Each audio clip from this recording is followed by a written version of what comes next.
I'm Audrey, and I came into this world mere minutes after my twin sister Ashley. Those few minutes might as well have been years, given how differently our lives would unfold. Our parents, Linda and Robert Matthews, lived in a suburban house in Connecticut.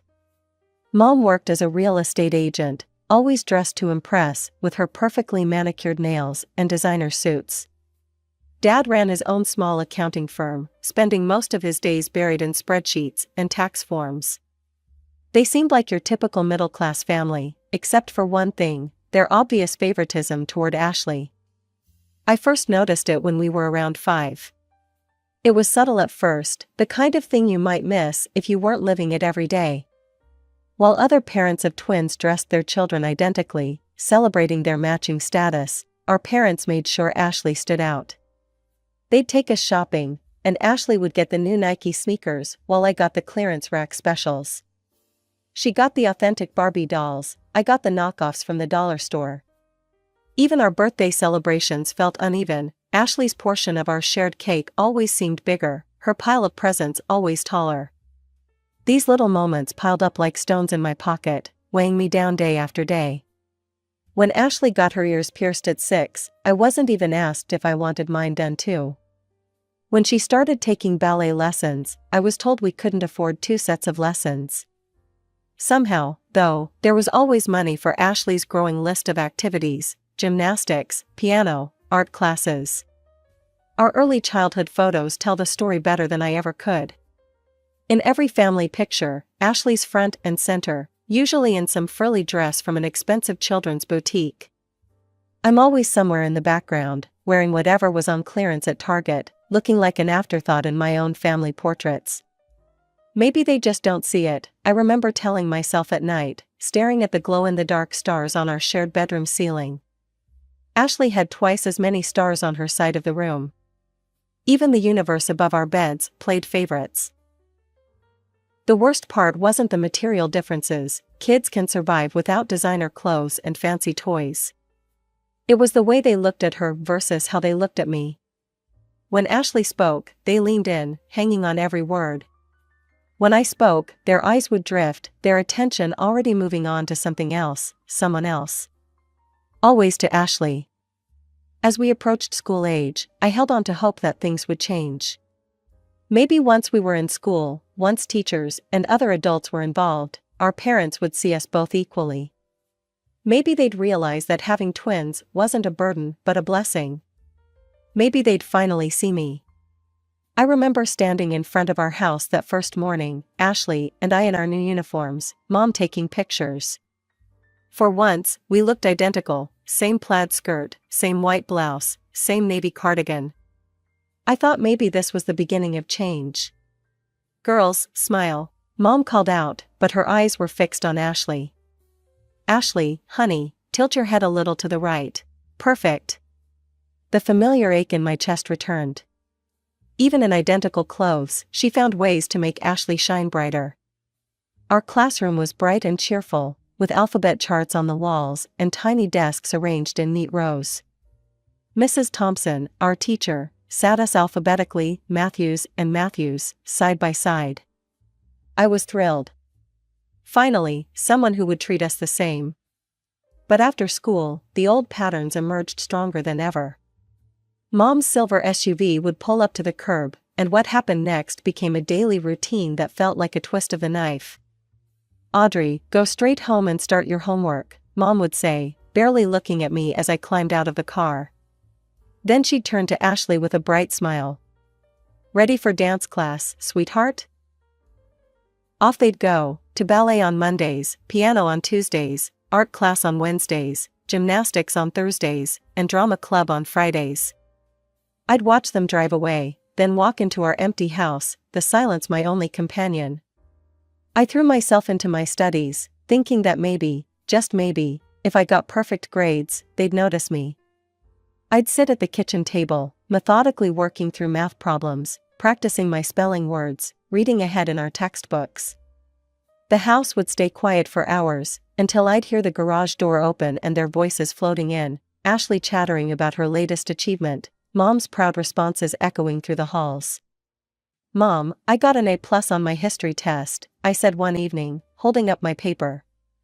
"That's nice, dear," she replied distractedly, helping Ashley unpack her dance bag.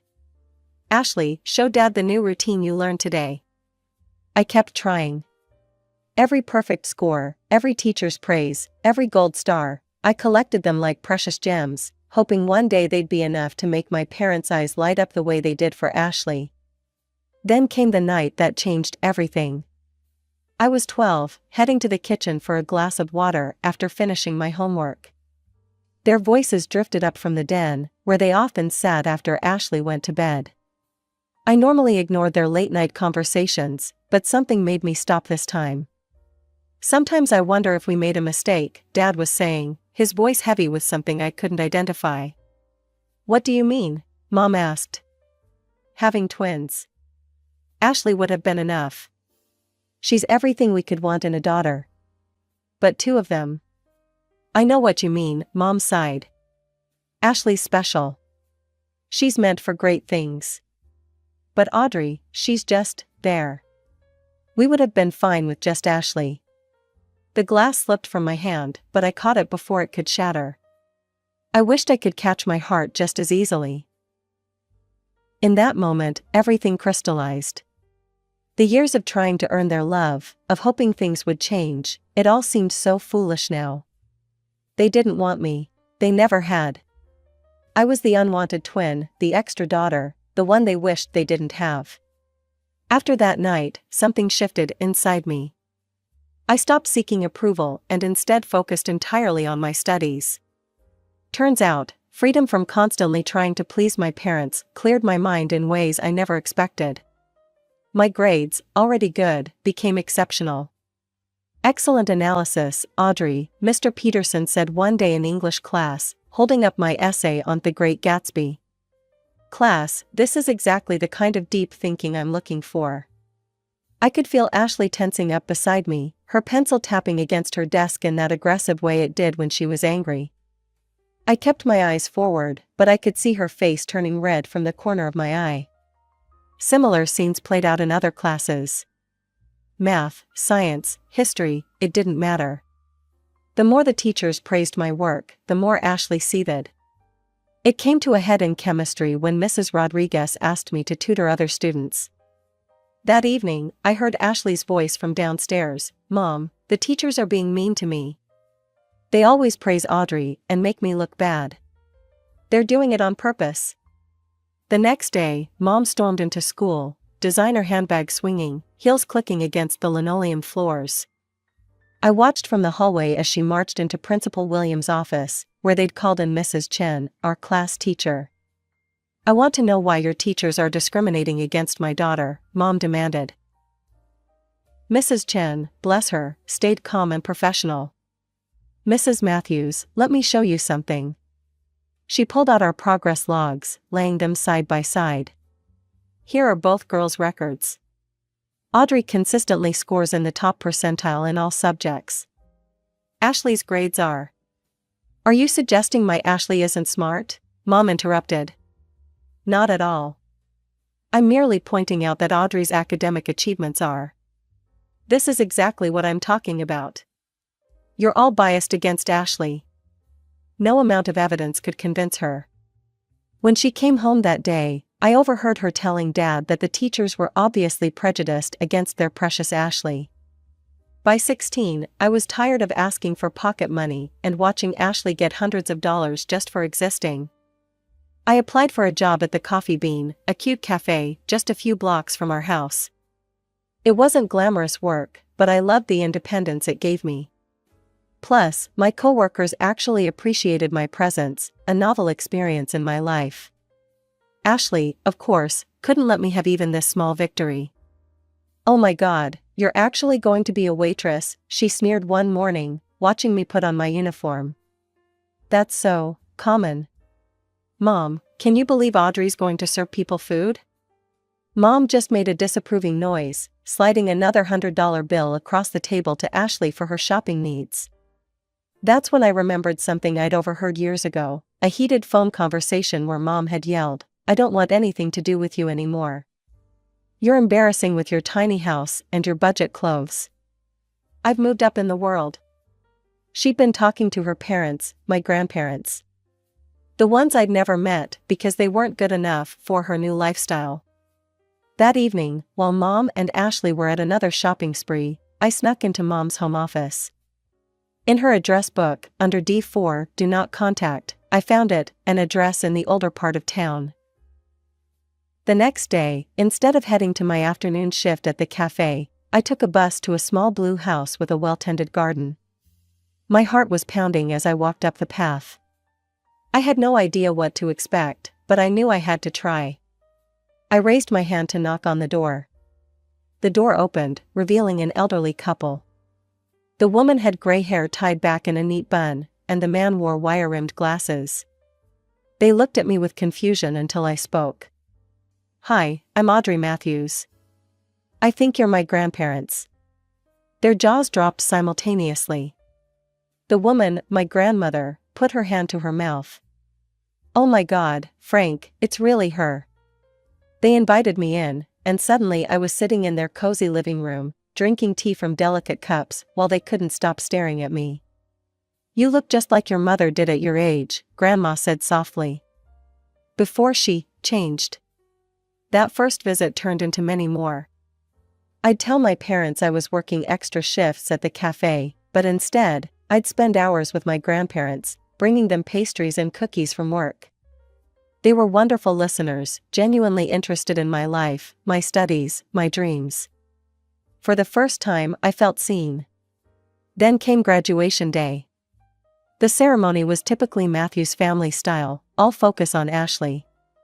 When they called my name as valedictorian, my parents barely clapped, but when Ashley walked across the stage, they hooped and hollered like she'd just won an Olympic medal. I should have been prepared for what came the next day, but somehow, they still managed to shock me. "Girls, we have exciting news," Mom announced at breakfast, practically bouncing in her seat. "We're celebrating graduation in Hawaii." My heart lifted for a moment.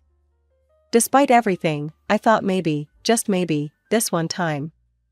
"Honey," Mom turned to me, her voice dripping with fake sympathy, "we only got 3 tickets, for us and Ashley. You understand, right? Someone needs to watch the house, and you have your job at the cafe." Ashley didn't even try to hide her smirk as she stirred her orange juice. "Don't worry, sis. I'll send you lots of pictures of me living my best life on the beach." The next morning, I watched from our front door as they loaded their expensive luggage into the taxi. Ashley turned back, waving with exaggerated enthusiasm. "I'll make sure to send you beautiful photos from Hawaii. You can look at them between serving tables." As soon as the taxi disappeared around the corner, I pulled out my phone with shaking hands and called my grandparents. The tears I'd been holding back finally spilled over when I heard Grandma's voice.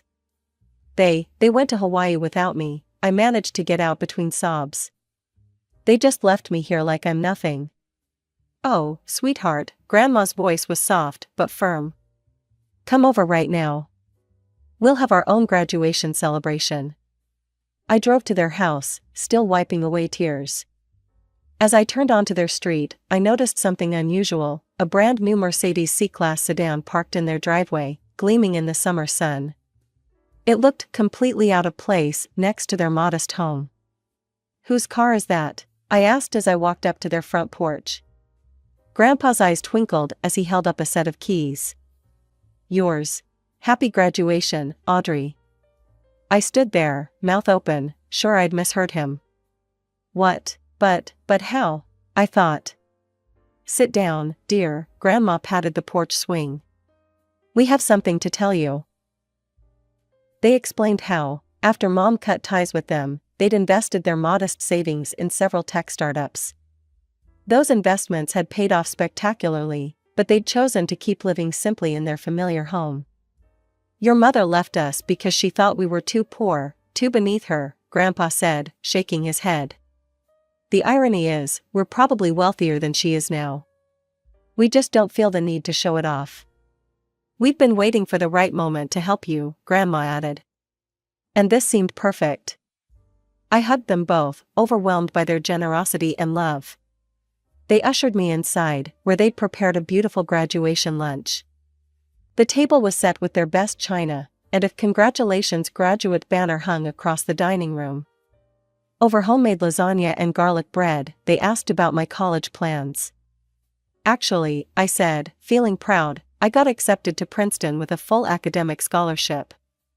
I start in the fall. Their faces lit up with genuine joy, so different from my parents' lukewarm reaction when I'd told them. That's wonderful, Grandma exclaimed. But what about housing? The scholarship covers that? Well, I was planning to live in the dorms. Nonsense, Grandpa cut in. We'll get you a nice apartment near campus. Something safe and comfortable where you can focus on your studies. Just then, my phone buzzed. It was Ashley, sending a photo of herself lounging on a Hawaiian beach, captioned, "Wish you were here, not." I looked at the message, then at my grandparents' loving faces, then at the keys to my new car sitting next to my plate. For the first time in my life, I didn't feel like the lesser twin. 2 weeks crawled by. I spent my days working at the cafe, visiting my grandparents, and preparing for college. Each evening, my phone would buzz with another notification, Ashley posing on different beaches, dining at expensive restaurants, or lounging by infinity pools. Each photo was accompanied by increasingly obnoxious captions, "Living my best life while someone serves coffee. This is what success looks like. Some people vacation in Hawaii, others just dream about it." Then came the day of their return. I was in the living room, pretending to read a book while watching through the window. The taxi pulled up, and I couldn't help but smile as I saw their reactions unfold in slow motion. Mom noticed it first. She stopped so abruptly that Ashley walked right into her, dropping her designer beach bag onto the concrete driveway. Dad, struggling with their expensive matching luggage set, nearly tripped over them both. "What is that?" Mom's voice carried through the front window, high-pitched and sharp. She was pointing at the Mercedes as if it might bite her, her perfectly manicured finger trembling slightly. Is that a new C-Class?" Dad stammered, his jaw hanging open. "The latest model?" I took my time walking to the front door, enjoying every second of their confusion. Their tans seemed to pale with each step I took. When I stepped onto the porch, they all turned to stare at me like they were seeing a ghost. "Whose car is that?" Dad demanded, his face red from both the Hawaiian sun and shock. I twirled the keys around my finger, the way Ashley always did with her designer purse straps when she was showing off. "Mine." Ashley let out a bark of laughter, but I could hear the uncertainty in it. "Yeah, right. Like you could afford that on your waitress salary. What did you do, steal it, rob the cafe? Or are you just parking it for some rich customer?" "Actually," I said, savoring each word like the expensive chocolates they'd never shared with me, "it was a graduation gift. From Grandma and Grandpa." The color drained from Mom's tanned face so fast I thought she might faint. "What? You know, your parents?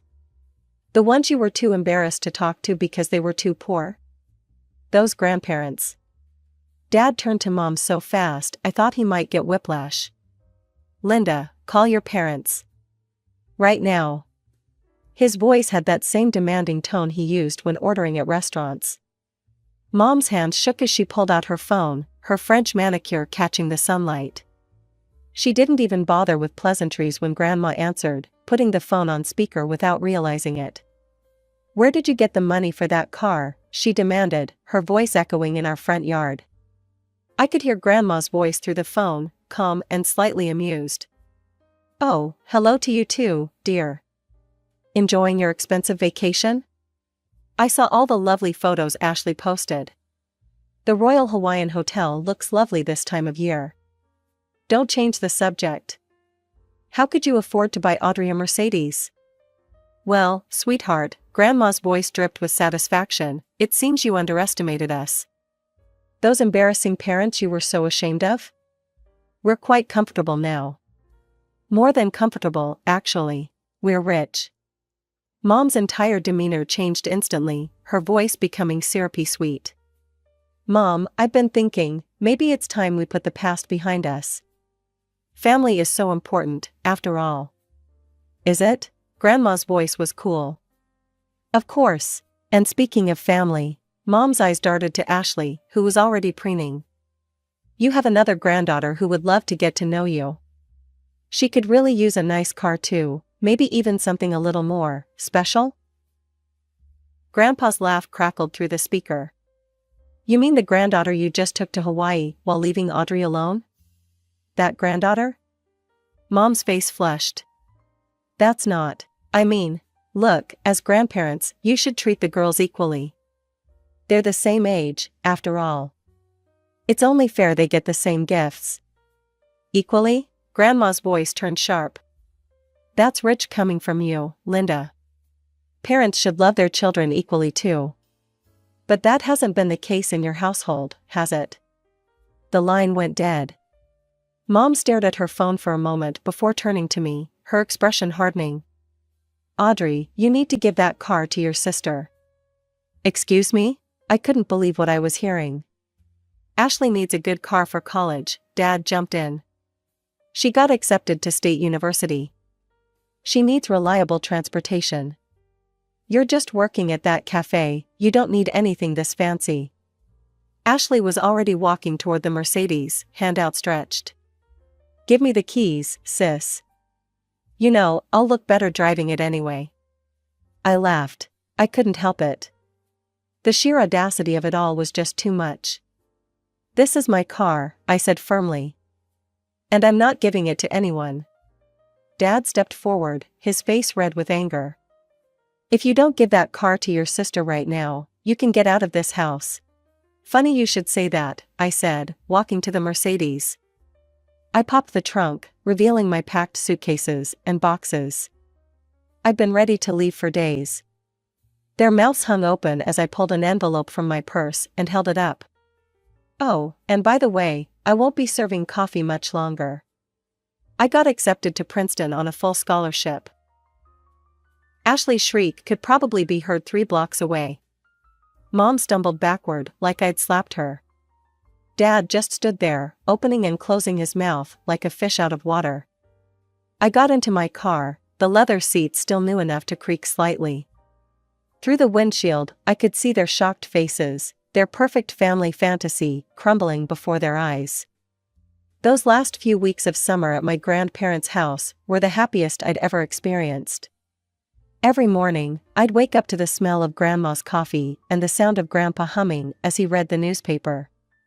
No walking on eggshells, no competing for attention, no feeling like an unwanted shadow.